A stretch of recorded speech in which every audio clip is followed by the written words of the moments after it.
Hello and welcome to another edition of The Advocate with Albert Abkarian. We're glad to have you back again. As you know, we have different point of views that we discuss. We have different interviews that we do with different people. So we appreciate you coming back every week, same time. Today we are honored to have with us Pete Peterson from Pepperdine University Public Policy School. We will discuss a number of issues with Mr. Peterson. Welcome. Great to be with you. And thank you for coming in. Thank you. Mr. Peterson, we usually like to start, before we get to what you're doing now, we would like to always talk about from beginnings. Yeah. Where were you born? Are you married, children, Yeah. all of that? Could you tell us a little bit about that, please? Sure. Born in New York City, raised for the most part in the Northeast. Went to undergraduate school at George Washington University in Washington, D.C. Came out and got involved in the printing and graphics business, worked in advertising and marketing for the better part of 15 years. Married to my wife, Gina, who's a California native. We came back out here to California about 14 years ago. We have a daughter, Elsa, who's in kindergarten, and we live in Santa Monica. And as you said, I am currently the Dean of Pepperdine's Graduate School of Public Policy. Oh, great. Well, a child in kindergarten is going to be an exciting time. Could you, Mr. Peterson, tell us a little bit about what that entails, being a Dean of Public Policy? People Sure. might not know what that is. Right. So first, as Dean of a Graduate Policy School, we are a graduate program. We offer what's called a Master's in Public Policy, which is a 2-year degree. We're based on the Pepperdine campus in Malibu. Our graduates with their Master's in Public Policy go into a variety of fields. From the government sector, working at all levels, from local governments here in California all the way up to the federal government. We have graduates who are working on Capitol Hill and the State Department, intelligence agencies.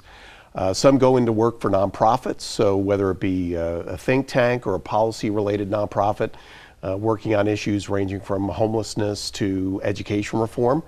And finally, the private sector. And so we do have students that graduate from the program and go on to work for consulting agencies and political communications firms. So Pepperdine is one of the top-ranked graduate policy programs in the West, and it's one of about 200 graduate policy programs in the United States.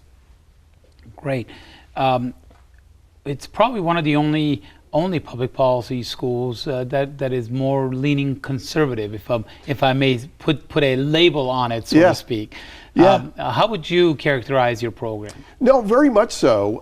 We are in our 20th year as a graduate policy school, and we were founded by a unique group of people, starting with a political scientist, the late James Q. Wilson, also the late Congressman Jack Kemp, Michael Novak, and others who certainly saw politics and the role of government from a more conservative perspective. So if you look at our curriculum, it differs quite a bit from the other major policy schools, certainly those in our region like a USC or a UCLA, in that we teach America's founding principles as part of our core curriculum.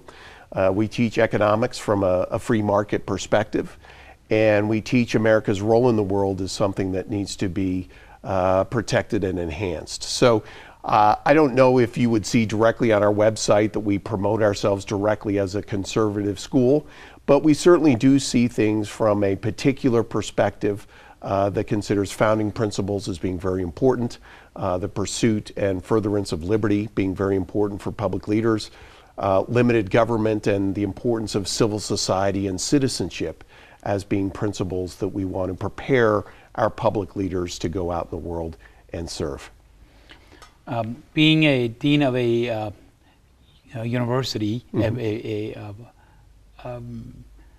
I have number of times I've seen other schools that claim to be free speech schools, Right. Quote unquote, Yeah. basically prevent people from talking. Yeah. For example, Berkeley being the best example of basically not allowing anyone but the liberal left to be able to speak. Me not being a most conservative Republican there is, but that has always been a concern to me, that people who claim to be free speech people will prevent anyone from saying different point of views that they don't agree on. How do you see that? What is your role in that? So I see that this as being really one of the more crucial issues facing the United States, in the sense that our institutions of higher education are so important for preparing leaders in business and in government. So in that, I think what we've seen over the last few years, and there's certainly increasing amounts of data and survey data to back this up, is that we're seeing within the classroom an increasing squelching of conservative perspectives in the classroom, but also in areas of social science research. And so what we are doing at the Graduate Policy School, and what I'm undertaking personally, is we convene panels around the country of conservative professors to talk about what the challenges are in being a conservative scholar in American higher education. But I also speak to a lot of student organizations as well. And I think what's so disturbing, Albert, in this dynamic is that I speak to a lot of students who feel that they can't express themselves in the classroom. And this specifically because they hold a particular political perspective that happens to be on the right side of the aisle. And more than that, I've spoken to a number of students who've actually changed their majors from ones that tend to be more political in nature, like political science or sociology or history, many of the liberal arts. They changed their major from that to something in either in the sciences or in business, things that are less political in nature, simply because they have had such great difficulty in classwork that has a political element to it and not being able to express themselves. And to me, really, that is should be a concern to all people, both on the left and right, because these people that are coming out of our schools of higher education and going into positions of leadership often have not been exposed to different political perspectives.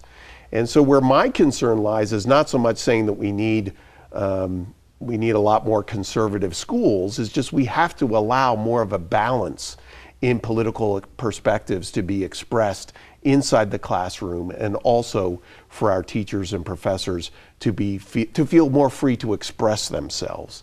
And so this really is about a free speech issue, as you say, but it's also about providing more balance in higher education. We'll be coming back right after a short break.